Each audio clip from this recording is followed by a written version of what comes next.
Welcome to Tech London, a show featuring interviews with London's top creative entrepreneurs, startups, investors, design agencies, internet marketers, and freelancers that make up the Tech London online community, which mostly lives on the Slack instant messaging platform. We rotate through both hosts and guests for these interviews, so you have the chance to hear from multiple perspectives on London's tech scene.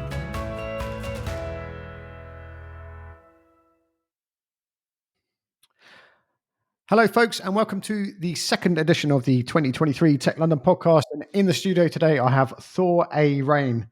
And what are you known for, Thor? And what would you like to be known for? Hey, Bernie. Thanks so much for having me. I'm looking forward to our chat. I think for me, what I would like to be known for is, first of all, compassion.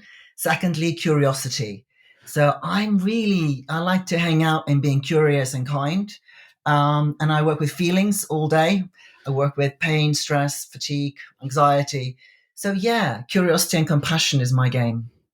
That is, Well, I'll stump that you was there. well done. Yeah, no, it is because like for those people that don't know you, because you go by the name of a health activist, which I love. Yes. And then as I've got to know you over our little conversations and stuff, that curiosity definitely fuels the how to be healthy and take care of your body and mind and everything like that. So I want to jump in. I've always loved the term health activist. Yeah. And can you when did you first start using that? What made you go, I'm going to be a health activist, not a mindful practitioner and stuff like that? So back in 2014, 15, I'd been working in the field of pain and fatigue for about 5-8 years, something like that. And I wanted to shift my business into a social enterprise. So I wanted to make it, and I got onto this program in Cambridge to develop a social enterprise. And I was thinking about why do I want to be a social entrepreneur rather than just an entrepreneur? And I realized there was two things. One, I think, is very much my cultural history. I come from Iceland originally. It's a very small country, and there's only about 300,000 people carrying the whole system. So there's a strong sense of social responsibility. So that was one aspect, that kind of sense of wanting to stand up and count in my society, in my community. The second was the shocking insight that I had in my early 30s that I was practically health illiterate. So I was quote unquote successful. I was earning good money. I was doing a socially acceptable, successful job. And yet, I fell dramatically ill. And one thing I realized as I was figuring my way out to recovery is that a key contributing factor to me falling ill was that I didn't understand health and I didn't understand feelings. So when my body was giving me signals, when my emotions and feelings and sensations were letting me know that things weren't okay, I just did not know how to interpret them. So I could have intervened a lot quicker. I could have made very different decisions if I'd actually understood what's being referred to as health literacy and emotional literacy. And so that's kind of also why I set up the clinic in a way that we are accountable not only in terms of profit and loss, but also sort of that outreach and increasing people's understanding and awareness of health and feelings. And also I just like being an activist. I'm like, yes, I'm going to do stuff. I love that term, activist. So that's one of the key reasons I got you in here, because in the whole creator, techie, startup-y world, especially after COVID, like before Christmas, our team was, we were all just fatigued and exhausted, even though we take care of each other. Yeah. And we actually ended up we just looked at everything and went, we can just stop a week early and come back a week later, because everybody needed to reset. And it's not like we work in a, particularly horrible, nasty, macho driven environment. But what I like to talk about is how can we take care of each other in our companies, and especially as the recession and the economy and all the other shitstormy things that are going on in the world. It's never as just out of necessity rather than sheer profit. I mean, being out of sheer profit is one driver, but now it's I don't think in my lifetime the world has ever been tighter than it is now. And how do we survive without it costing us our own health and our team's health? That's a big question, Thor. Sorry. Yeah, in 10 Just words break or that less. down. So I'll put it into one word: awareness.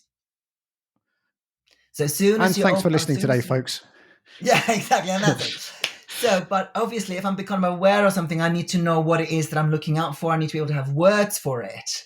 I need to be able to know, okay, now I'm becoming aware of something. How do I respond to it? So I think one of the things that I've been talking about for quite a few years in terms of recovering from pain and fatigue that I hadn't thought about in a wider context is something that I refer to as social atrophy.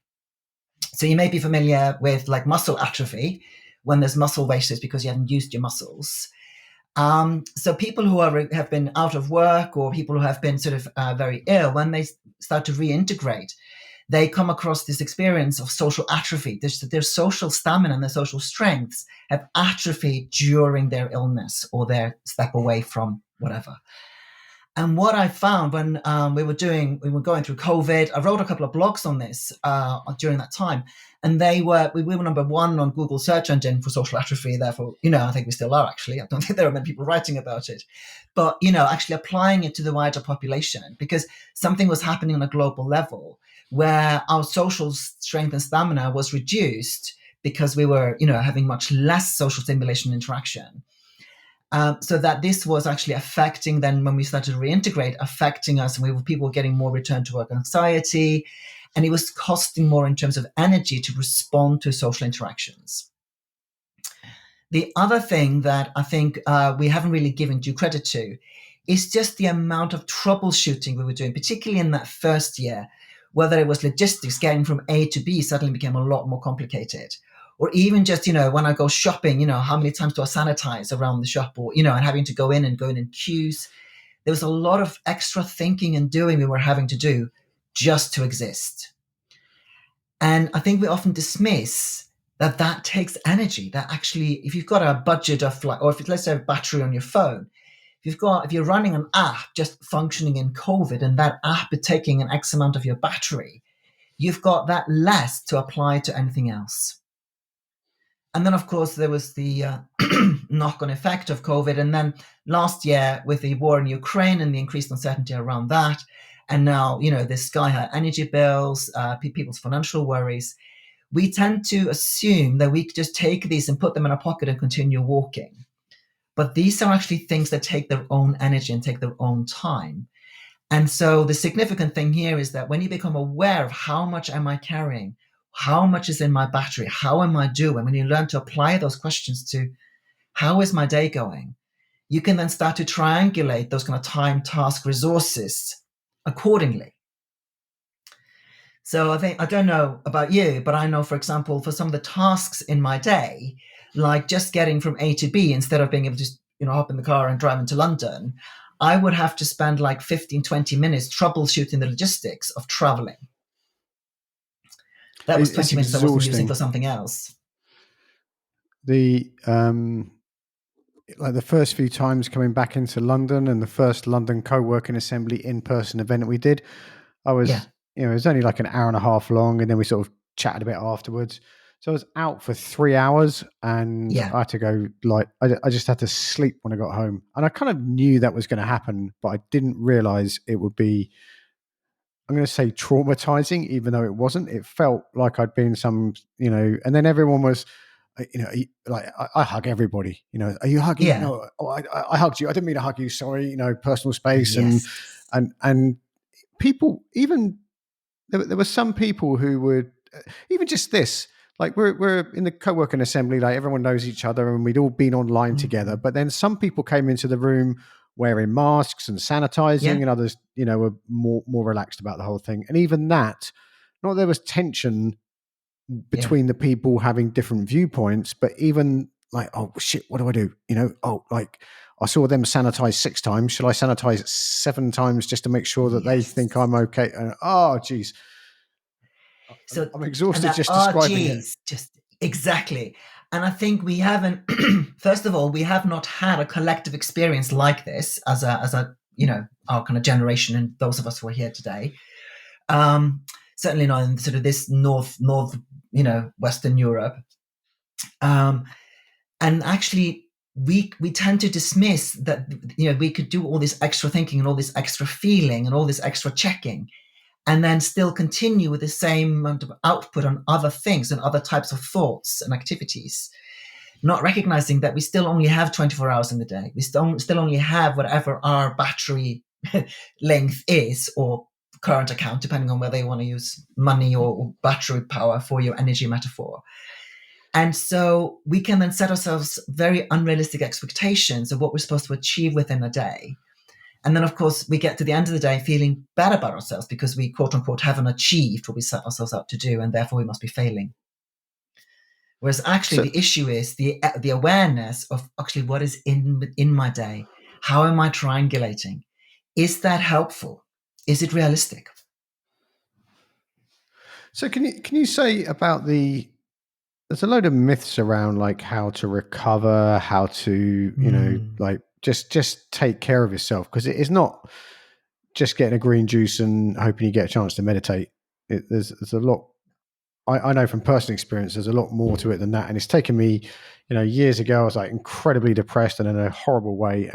And part of me just thought I could, read a book and do 6 sessions of CBT and it would all be back on track again. But I don't think it is that. not quite like that. But I relate to that. When I felt ill, first of all, I wasn't expecting to be ill for very long. Turned out it was like nearly 7 years.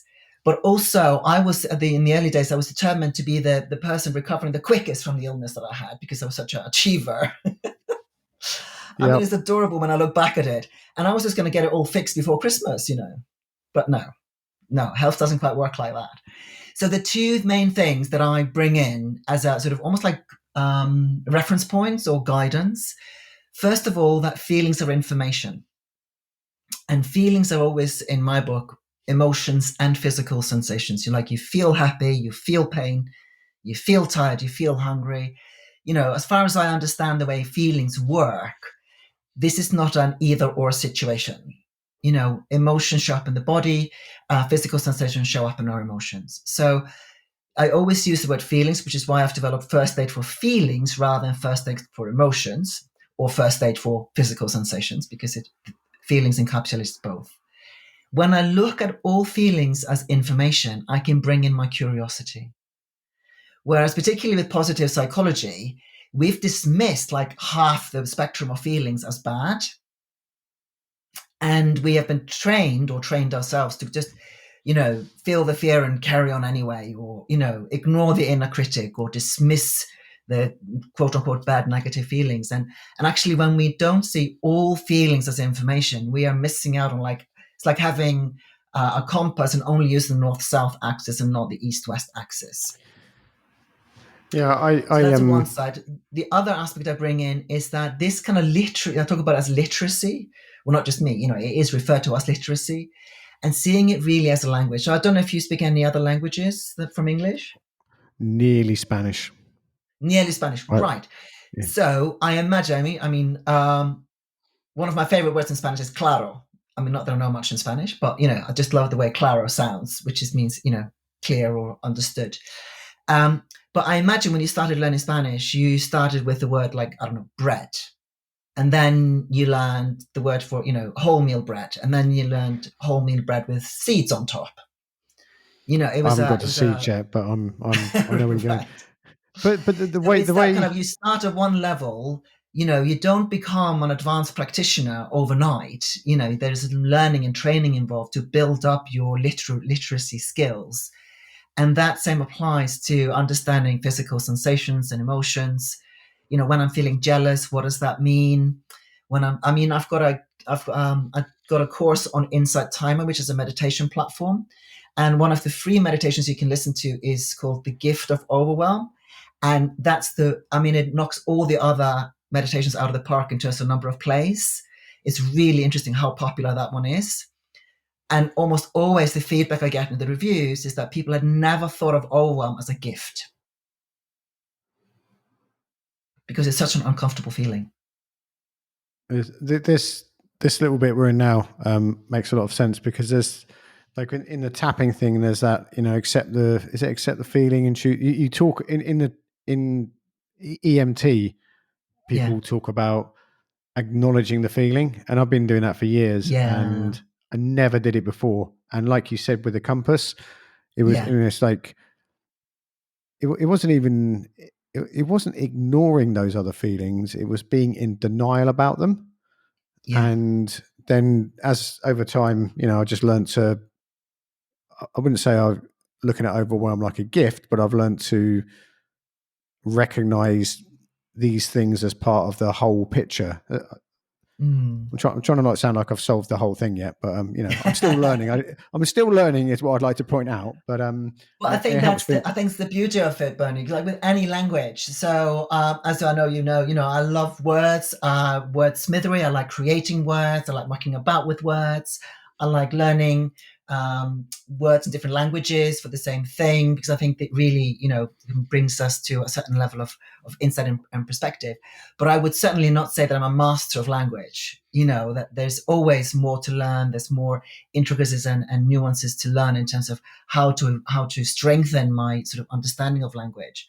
And I think that applies to our mental, our thoughts, our emotions and physical sensations as well. So the fact that you've started, that's the thumbs up. And then you add to it. And I think I mentioned to you the other day that there's a guy I was working with quite some years ago. He came to see me because he was having digestive issues, and paracetamol man. Paracetamol man. And when I was like, okay, so I've been having problems for about 3 years or something. And when I asked him, so what have you been doing to support your symptoms so far? And he was like, well, I take paracetamol 3 times a day as instructed. And so my favorite question is always, is it helpful? Hence the clinic is called the Helpfu Clinic. Not is it right or wrong, good or bad, just simply, is it helpful? And he was really stumped, and he sat there for, maybe 30, 40 seconds and thought about it. And then he was like, it doesn't make a blind bit of difference.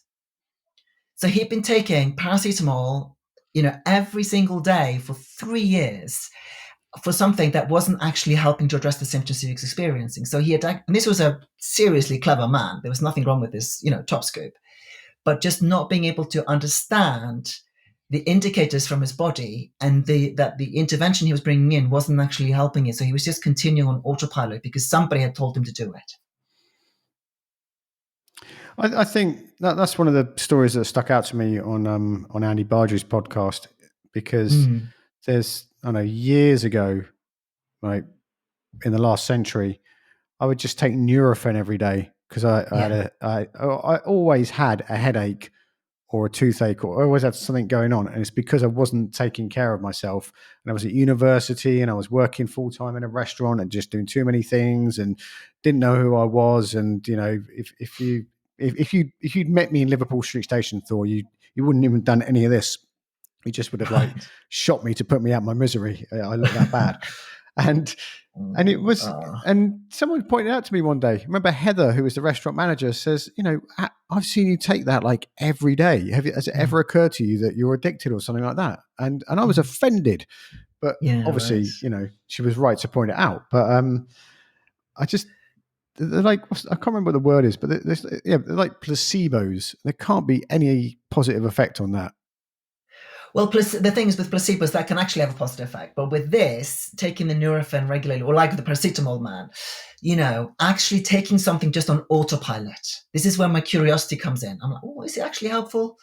Because I'm almost like whatever you're using or doing, if it's helpful to you, and it genuinely is helpful to you, I'm like, brilliant. But if you're taking it out of habit, if you are doing anything that you're just doing on autopilot without actually recognizing or paying attention to and becoming aware, coming back to awareness being the one word answer, becoming aware of it, is this actually serving me or not? That's when I put in the question mark. And if we put it into business terms, it's like if you keep, like I'm working with an entrepreneur and he just kept throwing resources at the problem. And I was like, well, you've been doing that for a while now. Is it actually solving the problem? He was getting more and more, freelancers in or whatever. And he was like, no. It's like, well, okay, well, let's get curious about that. What is going on there? So it's that kind of, it's a bit like that, it's not my phrase. Somebody coined just the lamb sip mentality. We live in a culture where we've been trained to view health and medicine in a certain way.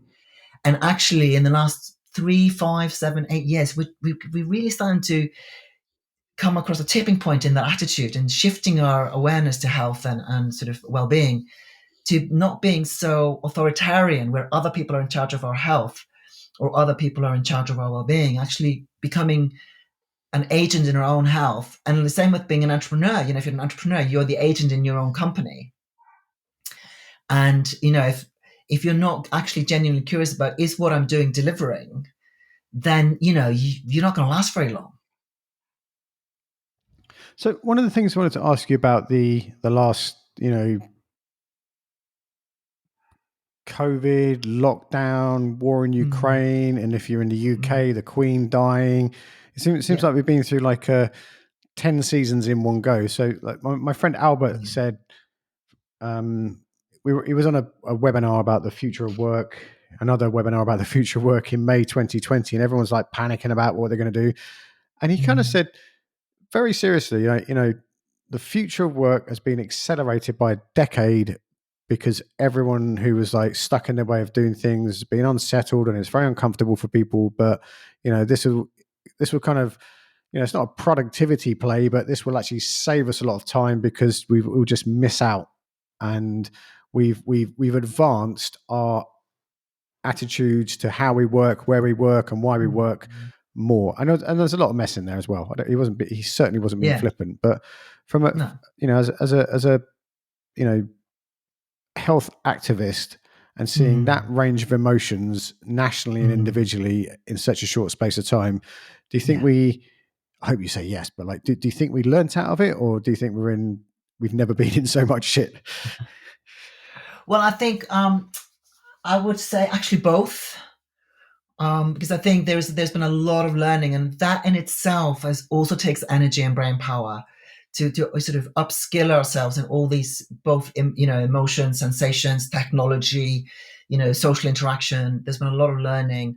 There's also what it's revealed is a lot of mess. So while we were just hamsters on a wheel, going forward and always going more and more and more, there was a lot of things we could just ignore. So I've seen in consultations, marriages or relationships really strengthening, and people going like, "Oh yeah, that's why we're married." Or families falling apart because suddenly they were spending time together and they were like, you know what, we should have divorced years ago. So, and the same with jobs, people being in careers or being employed or being self-employed. And because we stopped the autopilot, something made us, there was like a neurolinguistic programming that talked about pattern break or pattern interrupt. There was this massive global pattern interrupt. And it made us stop in our tracks, and we had to look at stuff we maybe hadn't looked at for a while. So there's a lot of debris going around that some of us have sort of started to, roll up our sleeves and do some work with. Others are still just getting their bearings around, that this has actually happened. And some have just gone into massive denial. And that sometimes we need that. Denial can sometimes be helpful until we feel skilled enough or resourceful enough to be able to deal with what's going on. But there has certainly been a big interrupt in our lives. And I think we don't give enough credit that in itself needs caring for. It's a bit like if you've been ill, you've been for an operation or the big illness. The Victorians, they had like convalescence. We've completely forgotten that concept. And so it's interesting when I set out the business goals for this year, actually the business goal for Q1 is convalescence for the business, because we're just not going to achieve any goals. The goal is to not achieve any goals this quarter. Yeah, we're a little bit like that. We have a big thing at the end of February, and our fleet of amazing products, services, and game changing has just been put on hold because we haven't got the brain power to do it. Yeah. And I can't remember who was saying the other day. They said someone I was listening to said, I powered through the week because I thought that's what I should do as a pumped up male startup founder, and really I should have just laid on the sofa watching Netflix for one day and then eased back into it, and I would have got more done. And frequently, even after all this, frequently I find myself halfway through something actually not doing anything, and then I need to switch off. Something I want to just get in before we go is I've written it down here. I've got to come clean. I've written it down here and I can't read my own handwriting, but there's that like triangle you have, which is time, task, and is it resources? Resources, yeah, the Yeah. Okay. So it triangulation. is right. Yeah. Can we finish on that and explain how that works in your Yeah. framework? So triangulation is something I use all the time, whether it's in recovery, in my own work, working with entrepreneurs, or high performance coaching. So it's about actually genuinely looking at and writing, writing it down. Triangle with the 3 points. One is time, one is resources, and the third one is tasks. So let's say looking at my day, like for today, I look at the tasks that I'm hoping to accomplish today. I look at the time I have, a time when I want to have it completed, which is like by the end of today. And then I look at my resources in terms of energy, in terms of colleagues, in terms of money that I might need to apply to it. Anything else like my laptop or whatever, any other resources I need to bring in or somebody else's expertise. And actually make sure, does my triangle add up? Or have I got like 8 tasks today? Each of them takes 2 hours, which would be, 16 hours, and I've only got 6 or 7 to work. So actually taking the time to sort of plan and assess how long things take and that they add up, and also that kind of, can I delegate this to somebody else or to another time? Actually spending that time in preparation to make sure the triangle adds up. And then with that agility, if I need to re-triangulate, then having a sense of, I can shift that to another time.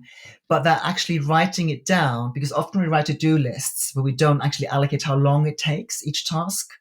And sometimes we don't even know how long the task takes. So I remember working with this woman quite some time ago who kept getting kidney infections, and she kept getting ill. And we'd work with a functional medicine practitioner, which supported her to figure out a lot of the issues that were going on. But the kidney infection was something that we just couldn't get a handle on.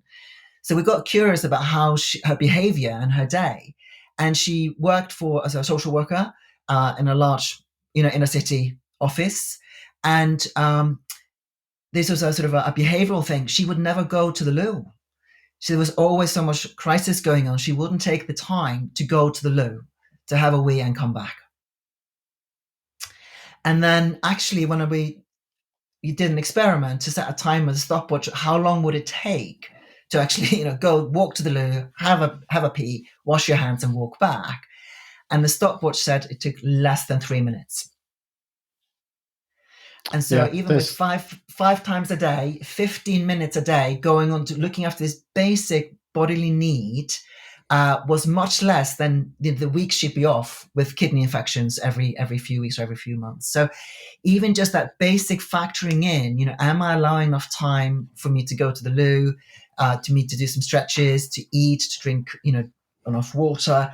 Am I factoring these things in, or are they always falling off the edge? And therefore I end up becoming ill because I'm not caring for what I actually truly need to function. There was an exercise I did years ago with someone called Jessica Abel. I'll put a link in the show notes to her. And she got us to write down how we spent our time. Yeah. And then I've been using an app called Rescue Time for ages, like years, that tracks what you do on your computer. So when I started using that in like 2010, I thought I don't use Facebook much, and I spent like 6 hours a day on Facebook, which was like, So where I'm going with this is I was completely oblivious to what happens, because you get in that haze, and like you said, you power through the to-do list, and then something else I learned out of that, which I'm sure is it's like, how long does it take to do that? So in my head, even now, I think it takes an hour to write a blog post, but it might take an hour to write it, but it takes like 2 hours to edit it, go back, look at it, craft it, swap the words around. It's probably near like 6 hours for each blog post. And that doesn't even include hitting publish, because plucking up the guts to hit publish is like another 2 hours, isn't it? So it is really, remember that old time and motion study, back in the 50s or whatever, it's like, I mean, obviously that went too far the other way, but actually to actually pay attention to how long do things genuinely take me. And also I would imagine, Ben, if you know that it takes you, 3 hours to do this part of the blog process, if you give yourself that time rather than rushing it, you will have a much more enjoyable experience. Yeah, I felt better when I heard Brené Brown a few years ago talking about writing, and I just thought she would sit down and write, and she says it takes me, takes her like an hour to get into the headspace. So she goes, I'm going to write. Then she sits down, faffs for an hour. Yeah. Then she starts writing, faffs a bit more. And so it's like 2 hours to get from like, I'm going to write to I am now writing, even after, everything she's been through. So that kind of humanized the whole process for me. Yeah, so absolutely. Definitely. I know you've got to catch a plane, Thor, so we better go. Where can we find you online, and how can we get into what you do? So if you check out firstaidforfeelings.com, that's a good place to start. Or just type in the question, is it helpful? Because that'll come to the website. Or type in my name, Thor A, stands for Aldan, Thor A Rain. Although you might find when we type in Thor, you get pictures of Chris Hemsworth. But yeah, any one of those will get you, connect us up. And I'm always curious to meet people and hear from people. So if somebody here is into any of this stuff and is interested to connect, then, I'd love to hear from people as well about thoughts and sort of input. Brilliant. Thanks. I really cherish our conversations, Thor, and appreciate your time and insight on this. And ladies and gentlemen, if you go to the Slack channel, hopefully you're listening to this in the Slack channel, but if you go to techlondon.io, that is the website where everything about Tech London is. We've been going since Jonathan started the Slack channel in 2014, and there are thousands of people in that Slack channel. And Gus is going to start running some more events soon.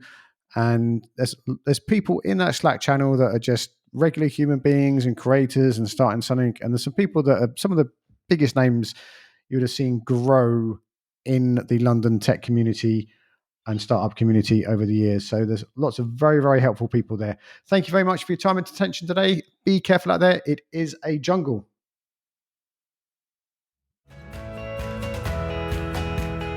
You've been listening to the Tech London show. If you're interested in joining the community or even making an appearance on this show, make sure you join our Slack group over at techlondon.io. Till next time.